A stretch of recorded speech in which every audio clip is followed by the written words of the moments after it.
Good afternoon, ladies and gentlemen. How are we doing? Good afternoon, ladies and gentlemen. How are we doing? That's what I'm talking about. You guys enjoying your tour so far? Yeah. If you're happy and you know it, clap your hands. If you're happy and you know it, clap your hands. If you're happy and you know it, and your face really shows it. If you're happy and you know it, clap your hands.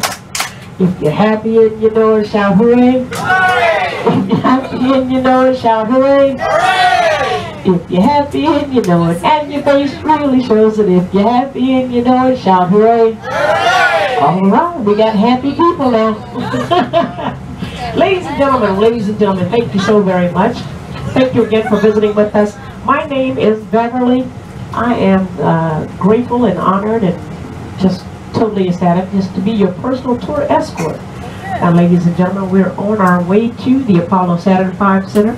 But before we reach there, ladies and gentlemen, we're going to be stopping by Disney World. So if this was the wrong bus, you all need to have me to make a U-turn. What's a little hard to do right about now with this bus. But ladies and gentlemen, we're on our way to the Apollo Saturn V Center. At that center, ladies and gentlemen, it is a very large center. We have on display there, we have an actual large, very large Apollo Saturn V rocket that's on display there, ladies and gentlemen. It is not a model, it is an actual rocket, okay? Now, ladies and gentlemen, also there we have the vehicle that was used to transport the astronauts to and from the launch pad. It's on site there as well as a moon rock. Someone asked about the moon rock. There is a moon rock on display there, ladies and gentlemen. They brought back when they went to the moon. Now, you are not able to pick that rock up and throw it at your family member, but you are able to reach right in and touch it. Okay?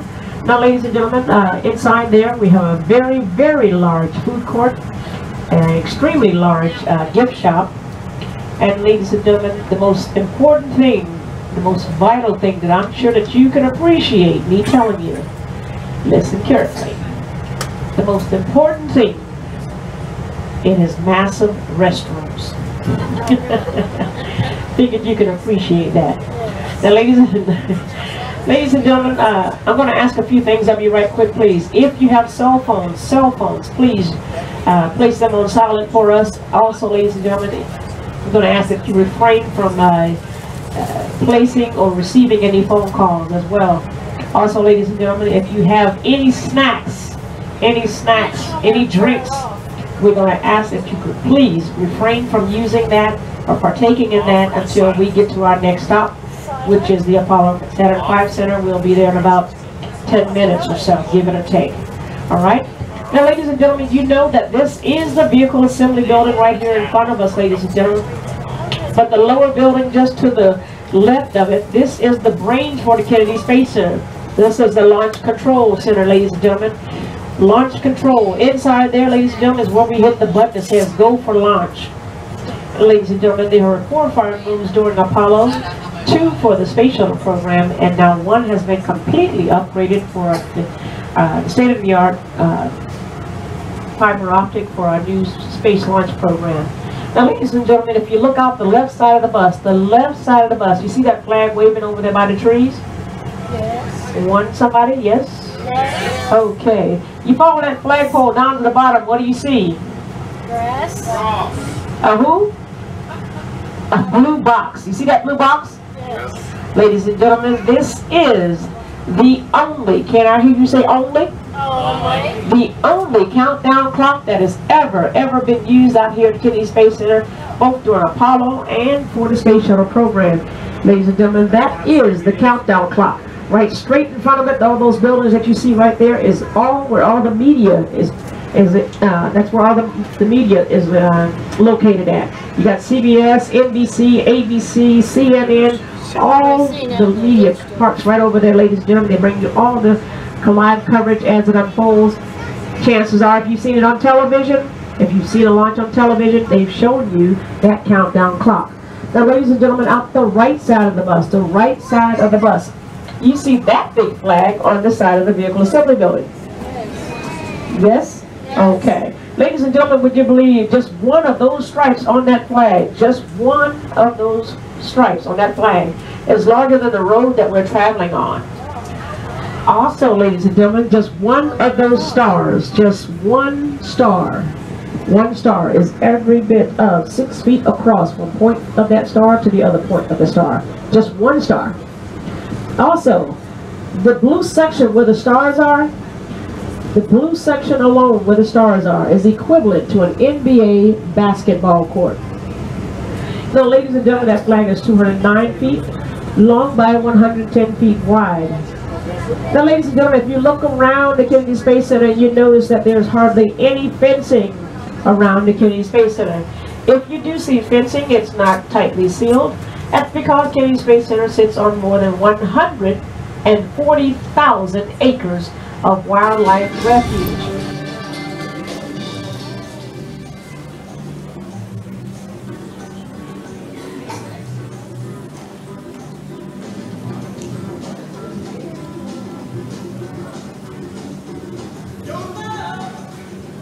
As you enter, please move all the way to the front of the theater to make room for the guests behind you. Our presentation will begin shortly.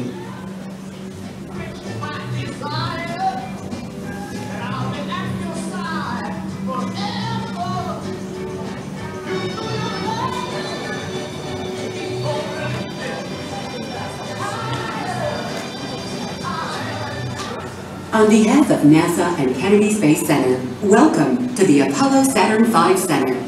Our presentation will begin in a few short moments.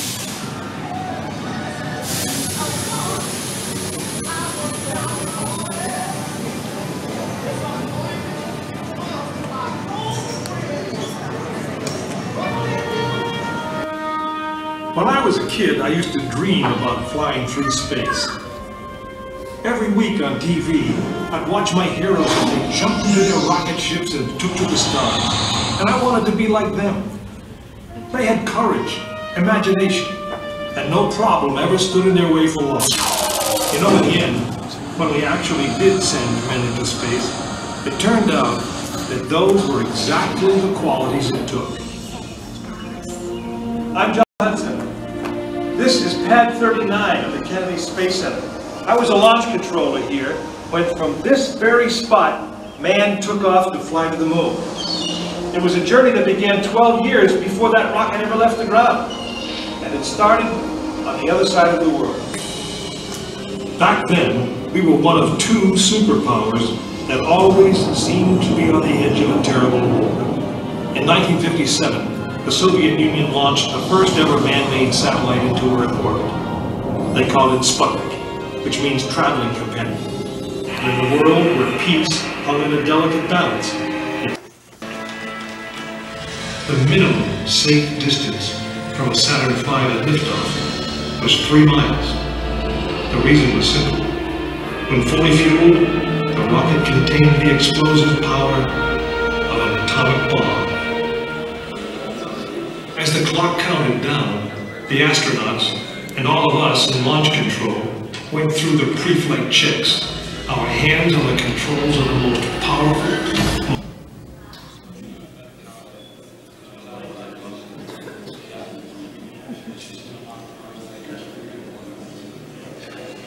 You are now in the final minutes before the launch of Apollo 8, right here where it actually happened.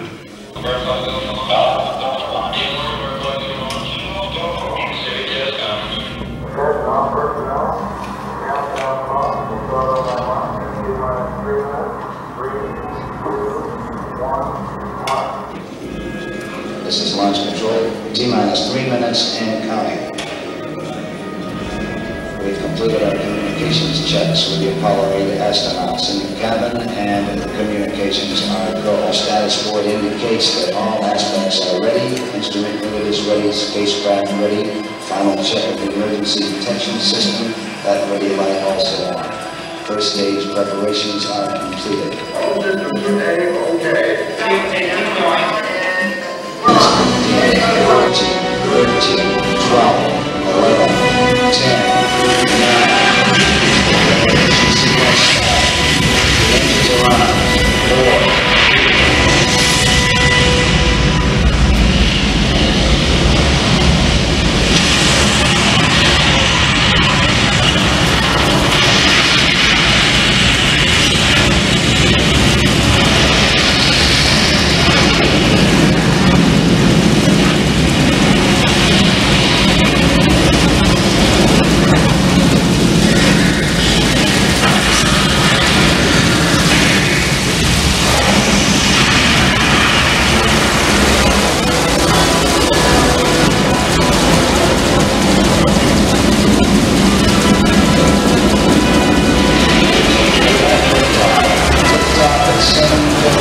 All changes each day.